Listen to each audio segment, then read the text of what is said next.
más impresionante, el de Dios por nosotros, ¿verdad que sí? Qué amor tan increíble el de Dios por nosotros. Bienvenidos a cada uno al centro. Qué bonito, qué bueno verlos en casa. Qué bueno poder compartir con ustedes, a todo el centro en casa. Un abrazo a la distancia. Sabemos que Dios está ahí también para tocarles, para hablar a sus vidas. Y yo creo que vamos a salir súper bendecidos el día de hoy.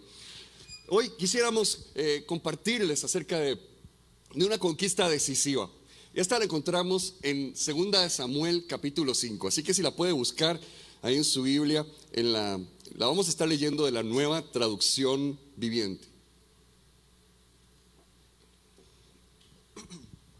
La Nueva Traducción Viviente, 2 Samuel capítulo 5. Ahí nos encontramos una historia, una narración de una conquista que fue sumamente importante. Y dice a partir del versículo 6: Luego David guió a sus hombres a Jerusalén para pelear contra los jebuseos, los habitantes originarios de esa tierra que vivían allí. Los jebuseos se mofaban de David, se estaban burlando de él. Jamás entrarás aquí, hasta los ciegos y los cojos pueden impedir que ingreses. Pues los jebuseos pensaban que estaban a salvo. Pero David tomó la fortaleza de Sión, la que ahora se llama Ciudad de David. El día del ataque, David les dijo a sus tropas: odio a estos jebuseos, cojos y ciegos. Todo el que ataque la ciudad, que haga su entrada por el túnel de agua. Este es el origen del dicho: ni el cojo, ni el ciego ni el cojo pueden entrar en la casa. Así que David hizo de la fortaleza su casa y llamó la ciudad de David. Extendió la ciudad comenzando desde los terraplenes y continuó hacia adentro. Y David se hacía cada vez más poderoso, porque el Señor, Dios de los ejércitos celestiales, estaba con él. Cuando nosotros hablamos de David, cuando hablamos de la vida del rey David, yo creo que casi todos lo conocemos, especialmente por una victoria. Y fue cuando él derrotó al gigante Goliat. Todos hemos escuchado esa historia, ¿verdad que sí? Todos hemos oído esa historia, ¿sí? Todos hemos escuchado a David que venció al gigante Goliat. Lo escuchamos en la Biblia, lo escuchamos desde que somos pequeños, lo escuchamos hasta en películas, hasta en artículos de diferentes cosas, porque es una historia, es un clásico, ¿verdad? Pero la victoria más importante de David no fue cuando le ganó a Goliat. La victoria más definitiva, la que la Biblia más recalca, no fue cuando él le ganó a ese gigante. En realidad fue esta, porque constantemente en la Biblia a David se le asocia con una cosa. No se le asocia con el que mató a Goliat, se le asocia con aquel que lleva ese nombre, Jerusalén, la ciudad de David. Y constantemente en la Biblia nos encontramos ese título, la ciudad de David, la ciudad de David. Esta fue la victoria más definitiva en la vida de ese hombre. ¿Por qué? Porque logró convertir este lugar en el centro político, el centro espiritual de la nación de Israel. Ahora esta moneda tiene dos caras, y creo que viéndolo de cualquier punto de vista podemos encontrar y aprender grandes lecciones. Así que veamos las dos caras de esta moneda. La primera cara de esta moneda es perder lo conquistado. Eso fue lo que le pasó específicamente a los jebuseos, aquellos a quien el rey David enfrentó y en su momento, por supuesto, conquistó su ciudad. Pero había algo específicamente, una razón por la cual él había perdido lo conquistado. Y la razón era la soberbia. La razón era que se estaban burlando tanto de David y le estaban diciendo: David, es imposible que usted pueda entrar aquí. David, jamás, es que hasta los más débiles, y por eso se referían a los cojos y a los ciegos, obviamente una frase muy chocante para nosotros hoy en día, pero lo que los soldados estaban queriendo decir era: es que hasta el más débil no te dejaría entrar en este lugar. Y se burlaban una y otra vez: David, jamás vas a entrar aquí, no vas a poder conquistar.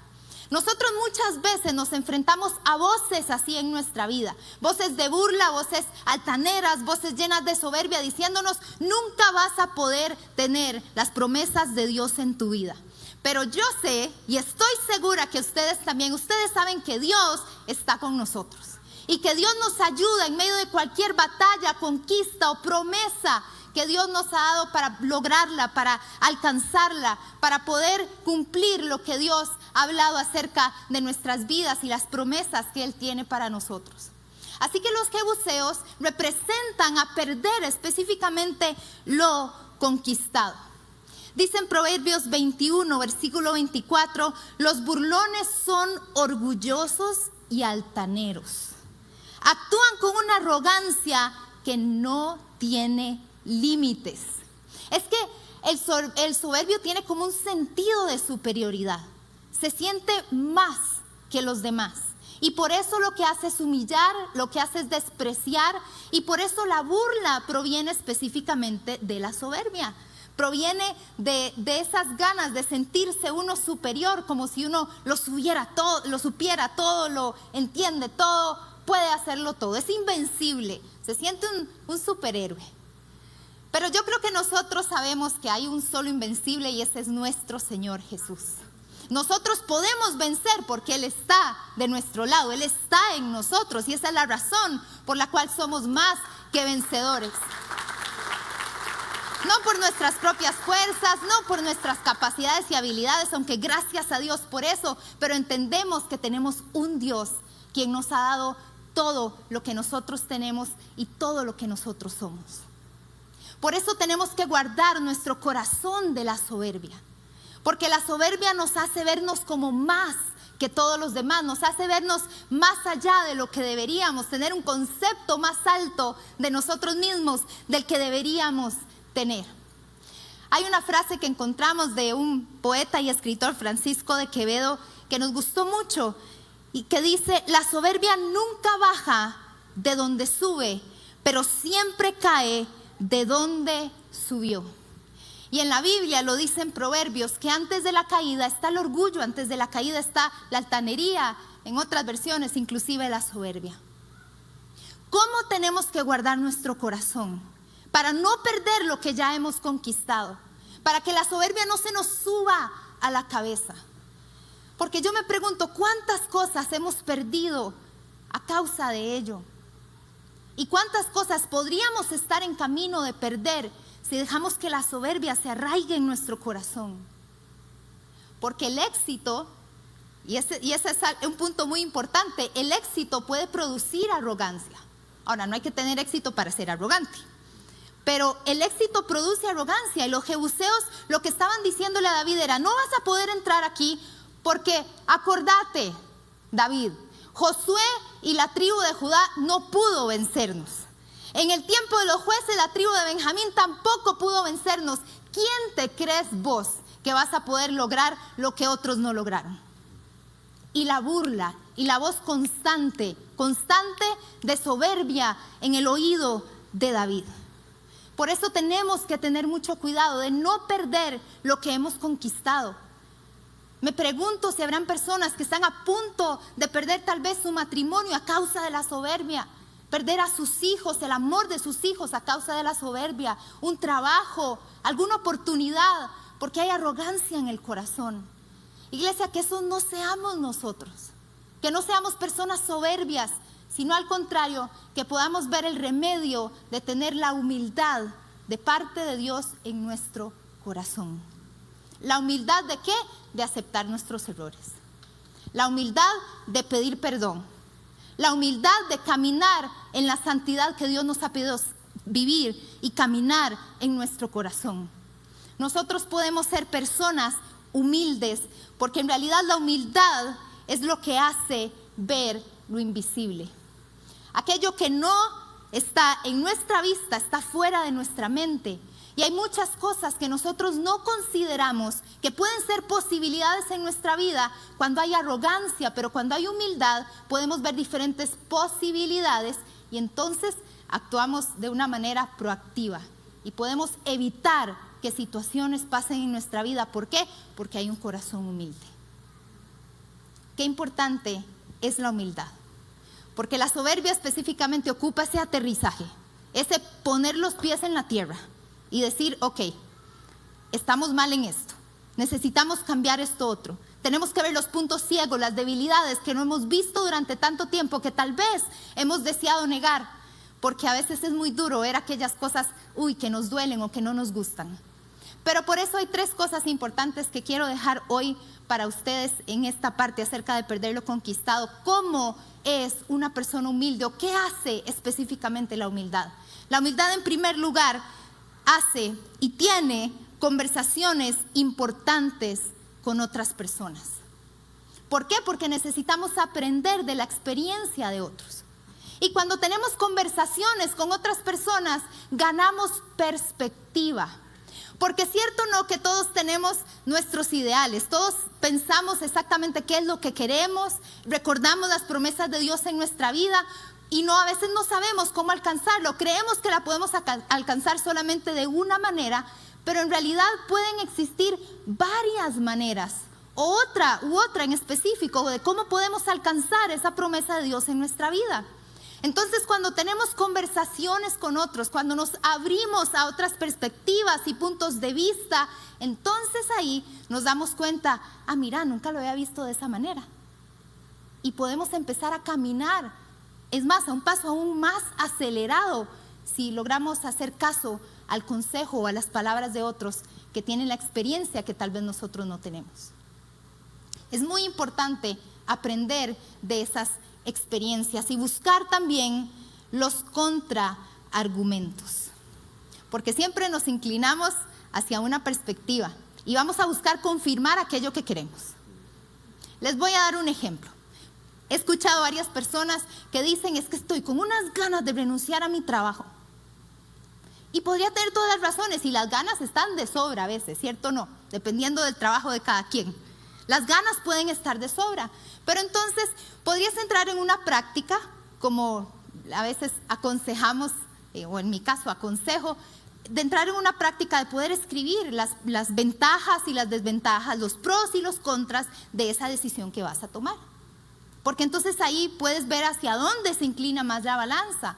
Pero no solamente las ventajas y las desventajas, sino también, por ejemplo, los riesgos. ¿Cuáles son los riesgos de tomar esa decisión? Y no solo saber cuáles riesgos, sino qué tan dispuesta estoy a enfrentar esos riesgos si llegaran. Son preguntas muy importantes que nos tenemos que hacer. Por eso necesitamos conversar los unos con los otros. Por eso creemos en el discipulado. Por eso creemos en los grupos diferentes que tenemos aquí en la iglesia. ¿Por qué? Porque se presta para conversaciones y que podamos ver las cosas con diferente perspectiva. En segundo lugar, la autocrítica, el estar revisándonos a nosotros mismos, porque sí necesitamos revisar aquellos errores. ¿Para qué? Para enmendarlos, para mejorar. No buscando el perfeccionismo, porque gracias a Dios aquí nadie es perfecto, ¿verdad? Todos son perfectos. Ok. Gracias a Dios aquí no hay ninguno perfecto. Eso, gracias. Gracias a Dios no habemos perfectos aquí. Por eso todos necesitamos un Salvador que sí es perfecto. Nuestro Señor Jesús. No buscamos la perfección, pero sí buscamos mejorar. Sí buscamos ser más santos que ayer. Sí buscamos ser mejores de lo que fuimos ayer. Sí buscamos cada vez ser más parecidos a nuestro Señor. Esa es parte de la idea, esa es parte del propósito y del objetivo. Y esta autocrítica nos lleva al tercer punto, que es ser conscientes de nuestras debilidades y de los puntos ciegos que nos da la capacidad entonces de ser proactivos, de ir un paso adelante, de conocer en dónde están mis fallas, conocer cuáles son mis debilidades. ¿Sabe por qué?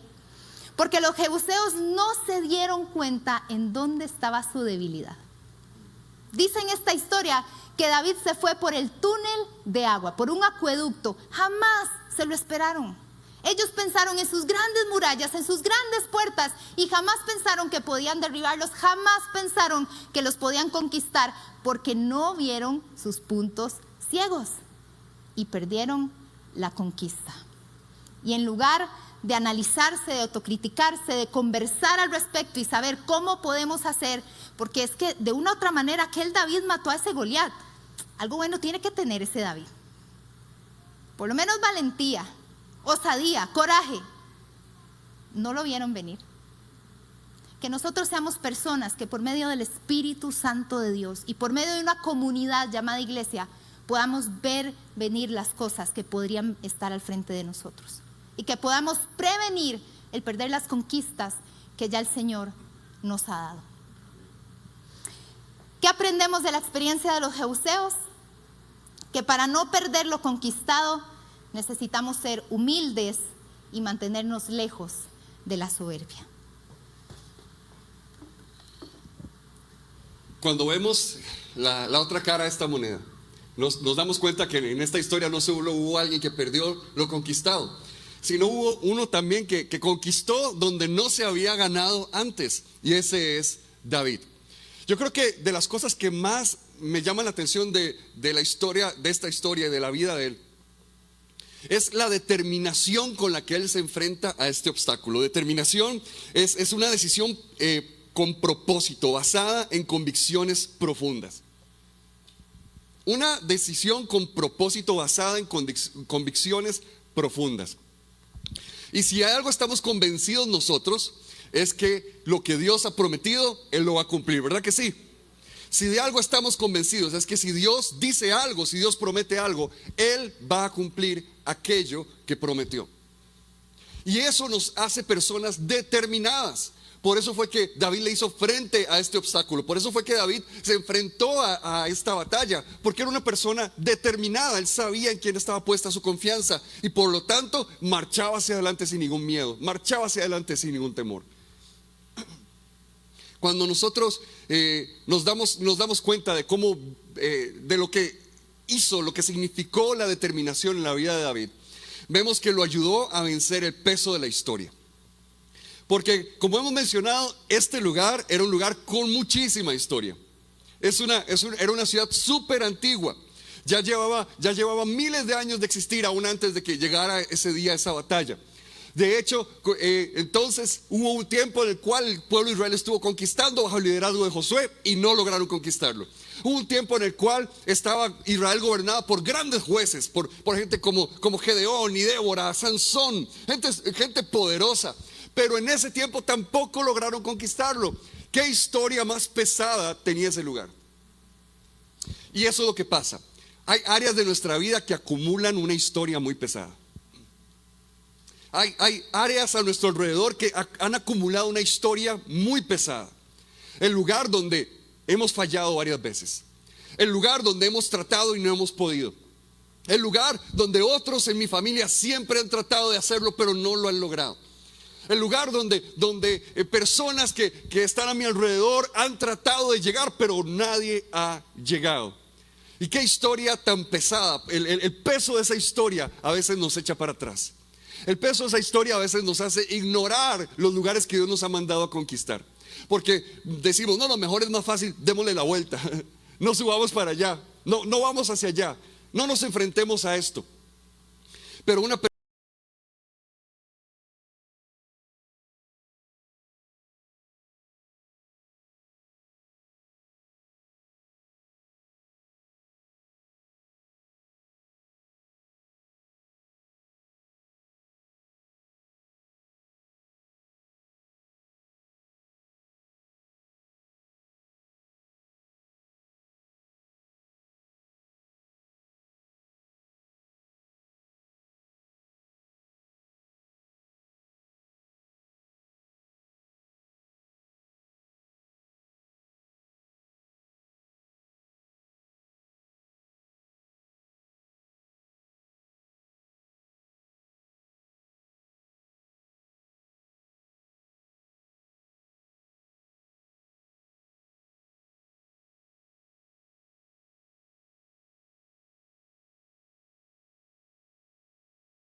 posibles soluciones. Que nuestras estrategias nada más dicen, no, las puertas están cerradas, no, los muros están muy altos. Pero cuando somos personas determinadas y que hemos creído en Dios, vamos a empezar a ver, ok, por aquí no se pudo, vamos por acá. Ok, por acá no se pudo, ok, ¿por dónde? ¿Por dónde? ¿Por dónde? Yo creo que hay áreas en el lugar al que Dios te ha llamado a conquistar, que tal vez otros han ignorado porque son demasiado pequeñas, porque son muy incómodas. Pero ¿sabe por qué logró conquistar lo que nadie había conquistado? Se atrevió a meterse donde otros no se habían metido. Se atrevió a hacer lo que otros no habían hecho. Se atrevió a incomodarse y a meterse en ese lugar. Claro, era incómodo, era peligroso. Claro, que quién sabe por qué anteriormente no lo hicieron o no funcionó. Pero David dijo, por ahí nos vamos a meter y por ahí vamos a conquistar. En esa pequeña posibilidad es suficiente para que Dios haga un gran milagro. Esa pequeña posibilidad es suficiente para que Dios nos dé la conquista que Él prometió. Esa pequeña posibilidad es suficiente para una persona con fe.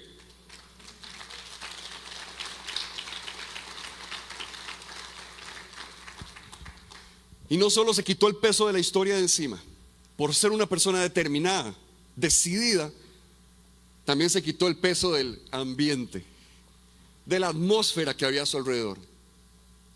Porque cuando llegó ahí, cuando marchó con su ejército, este gran matagigante, lo que se encontró fue gente burlándose de él. Lo que se encontró fue gente riéndose de él. Lo que se encontró fue gente tratando de humillarlo, diciendo, ay, David, no va a poder. Muertos de risa. Y hay momentos en los cuales la atmósfera a nuestro alrededor no va a ser así, la más constructiva. Hay momentos en los cuales la atmósfera a nuestro alrededor no va a ser con la gente felicitándonos y dándonos palmaditas en la espalda. A veces ni siquiera como dándonos consejos y diciéndonos, no, mejor no se meta ahí. A veces es todo lo contrario, a veces es un ambiente de burla, a veces es gente esperando que nos vaya mal, a veces es gente esperando para reírse de nosotros, a veces es gente esperando para burlarse de nosotros. Pero una persona determinada no le importan esas burlas, las hace a un lado y dice, Dios lo prometió, que se ría quien se ría, pero yo voy a entrar ahí, yo voy a conquistar eso. Yo voy a lograr entrar a ese lugar y tomar aquello que Dios prometió. Si Dios prometió toda esta tierra para nosotros, ese lugar también es de nosotros.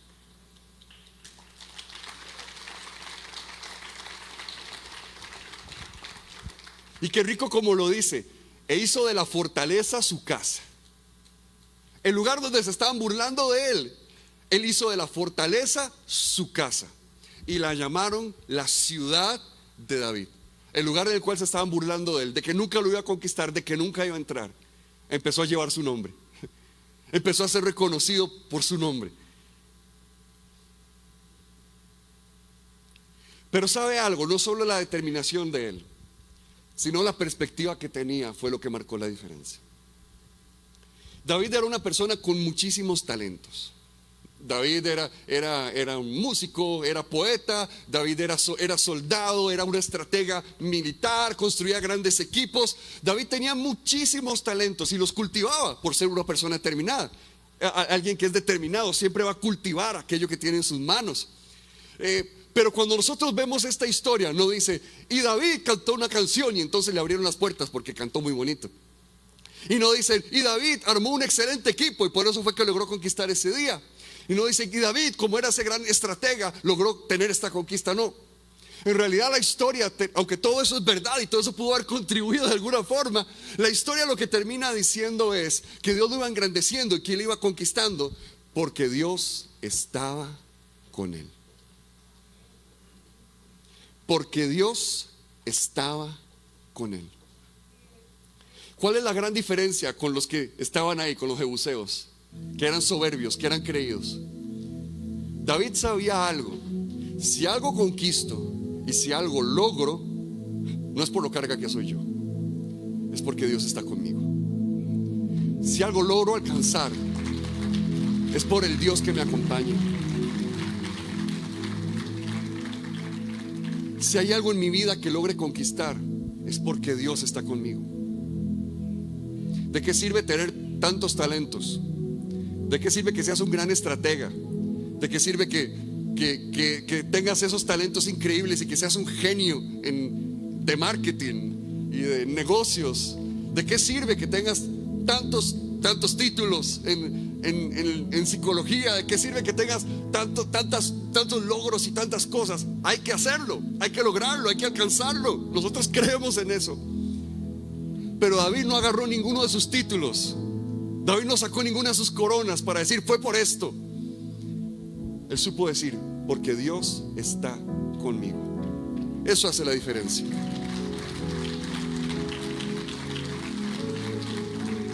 Eso marca la diferencia. Eso es lo que lo hace distinto. Eso es lo que hace que esta victoria y que esa historia sea totalmente diferente. Que el Señor abra tus ojos para que veas quién está contigo. Que Dios abra tus ojos para ver el que está marchando a tu lado. Que Dios abra tus ojos para poder mirar quién está caminando contigo. Él va a usar esos dones, Él va a usar esos talentos, Él va a usar todo eso que has cultivado. Pero es porque Él está contigo que vas a conquistar lo que hasta ahora no habías podido conquistar, en el nombre de Jesús. Pongámonos de pie porque vamos a adorar con todo nuestro corazón a ese Dios que está con nosotros. Porque Dios estaba con Él. Porque Dios está conmigo. Porque Dios me acompaña. Porque Dios me ha enviado. Porque Dios me dirige. Porque Dios guía a mi familia. Porque Dios guía mis propósitos. Porque Dios es el que me ha llamado. Porque Dios ha marcado mi vida. Porque Dios va conmigo. Yo sé quién va delante, sé quién está detrás, el Dios de ejércitos que siempre a mi lado está, el que reina por siempre, es mi amigo fiel, el Dios de ejércitos que siempre a mi lado está. Nada contra mí prosperará. El mundo en tus manos está. Me aferraré a tus promesas. Eres fiel, Dios. Eres fiel, Dios. Nada contra mí prosperará. El mundo en tus manos está. Me aferraré a tus promesas. Eres fiel, Dios. Eres fiel. Ahí donde estás, identifica cuál es esa conquista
Señor está primeramente trayendo paz, porque esto te ha estado generando mucha ansiedad, mucha preocupación. ¿Cómo hago? ¿Por dónde?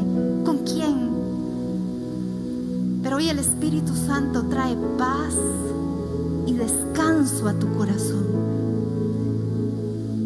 y te dice: yo tengo la respuesta, yo te voy a guiar, yo te voy a dirigir, yo soy el comandante del ejército que necesitas. Yo te voy a dirigir, yo te voy a llevar, te voy a tomar de la mano y te llevaré a donde tienes que llegar, a tu destino, a tu promesa, a lo que he hablado sobre tu vida. Padre, trae paz, Señor. Trae paz, Señor.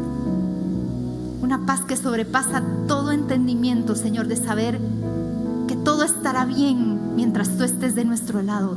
Todo estará bien, Señor. Todo estará bien, Señor. Y si han habido corazones que han tenido soberbia, orgullo, altanería, tal vez has perdido cosas que ya habías conquistado por tus errores, por debilidades. En Dios siempre hay una nueva oportunidad. El Señor redime el tiempo. El Señor puede hacer cosas nuevas, porque insisto, la promesa queda intacta. Pero va a depender de nosotros si estamos dispuestos a dar una vez más un paso hacia adelante, hacia lo que Él tiene para que crezcamos, para que sigamos. No te quedes en los errores de ayer, no te quedes en la soberbia, no te quedes en el orgullo. No perdamos personas por orgullo, no perdamos situaciones buenas que han venido de parte de Dios por orgullo. Señor, despedaza el orgullo y la soberbia de nuestro corazón. Trae libertad, Señor, a corazones que no han sabido decir sí, que no han sabido volverse una vez más a los suyos, que no han sabido volverse hacia ti, Señor. Corazones que empiezan a ver con humildad a los demás. Corazones que perdonan y que piden perdón. Corazones que tienen conversaciones que han estado evitando tener y que son necesarias. Corazones que necesitan buscar ayuda en otros. Señor, danos la humildad para buscar primero tu ayuda y también la ayuda en los demás. Señor, fórmanos en tu humildad. El que se humilla será enaltecido y el que se enaltece será humillado, Señor. Y sabemos que tú eres un Dios que honra.